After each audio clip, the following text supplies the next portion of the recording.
বাংলাদেশের কূটনীতি এখন শুধু কথাই নয়, কাজে প্রমাণ দিচ্ছে। বহু বছর ধরে দক্ষিণ এশিয়ার সমুদ্র অঞ্চল নিয়ে চলে আসা কৌশলগত প্রতিযোগিতায় বাংলাদেশ আজ উঠে এসেছে এক নতুন অবস্থানে। আর এই পরিবর্তনের প্রতীক মাতারবাড়ি গভীর সমুদ্রবন্দর। চীন, ভারত, যুক্তরাষ্ট্র সবাই এই অঞ্চল নিয়ে আগ্রহী। কখনো কখনো কেউ চেয়েছে প্রভাব খাটাতে, আবার কেউ চেয়েছে কৌশলগত সুবিধা নিতে। তবে এবার বাংলাদেশ নিজের পথ নিজেই নির্ধারণ করেছে।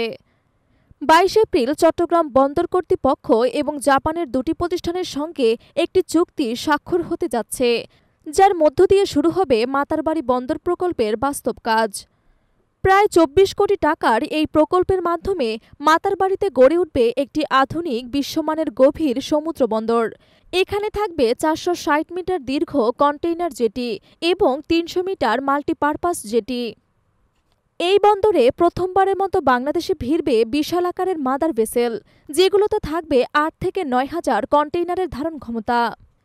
এই বন্দর শুধু বাংলাদেশের জন্য নয়, নেপাল, ভুটান এমনকি ভারতের উত্তর পূর্বাঞ্চলের জন্য একটি নতুন করিডর খুলে দেবে।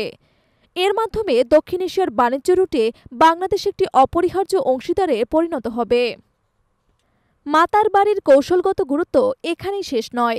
২০১২ সালে চীন সোনাদিয়ায় একটি গভীর বন্দর নির্মাণের প্রস্তাব দিয়েছিল, যা শেষমেশ বাতিল হয়ে যায় ভারতের আপত্তি এবং আন্তর্জাতিক চাপে।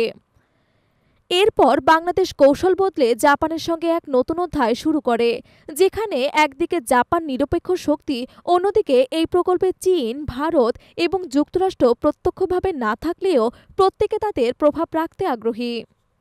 চীন ইতোমধ্যেই মংলা বন্দর আধুনিকায়নে কাজ করছে। ভারত চাইছে মাতারবাড়ি ব্যবহার করে রামগড় হয়ে আসাম এবং ত্রিপুরায় পণ্য পরিবহন করতে। যুক্তরাষ্ট্র চাইছে এই অঞ্চলে বাণিজ্যিক এবং কৌশলগত ঘাঁটি গড়ে তুলতে। এই বাস্তবতার মধ্যেই বাংলাদেশ জাপানকে সামনে রেখে এগিয়ে যাচ্ছে, যেখানে কেউ সরাসরি আপত্তি তুলতে পারছে না, আবার সবাই কোনো না কোনোভাবে জড়িত থেকেও নিরপেক্ষ থাকতে বাধ্য হচ্ছে। এই বন্দরকে ঘিরে গড়ে উঠছে মাল্টিমোডাল ইন্ডাস্ট্রিয়াল গেটওয়ে, যার মাধ্যমে রপ্তানি বাড়বে, আমদানি খরচ কমবে এবং পণ্য দ্রুত সরবরাহ সম্ভব হবে।